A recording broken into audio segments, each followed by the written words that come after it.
Cashew nut salad বানানোর জন্য আমি ফার্স্টে ক্যাশনাট নিয়েছি। তো কিছু ক্যাশনাট আমি এরকম 2 ভাগ করে মানে অর্ধেক করে নিয়েছি। ভাগ করে সবগুলো ক্যাশনাট ভাগ করে আমি এগুলোকে একটু ডিপ ফ্রাই করে নেব। মিডিয়াম হাই আঁচে একটু ভাজা ভাজা করে একটু লালচে করে বাদামি করে আর কি ভেজে নিব।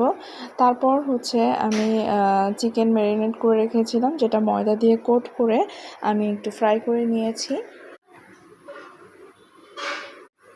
এরপর আমি কিছু ভেজিটেবল পেঁয়াজ, গাজর, ক্যাপসিকাম যেটা থাকে আপনার বাসায় সেটাই নিয়ে নেবেন। আমি এগুলো একটু ভেজে নিয়েছি। তারপর একটা সস রেডি করেছি, যেটা আমি সয়া সস দিয়েছি, টমেটো সস দিয়েছি, ওয়েস্টার সস আর একটু ফিশ সস দিয়েছি। তারপর আমি সবগুলো একটু মিক্সড করে নিব, সাথে শসা দিয়েছি, সাথে আমি কয়েকটা চীনাবাদামও দিয়েছি। এরপর সসগুলো দিয়েছি, দিয়ে ভালো করে একটু মিক্সড করে নিয়েছি সবগুলো উপকরণ।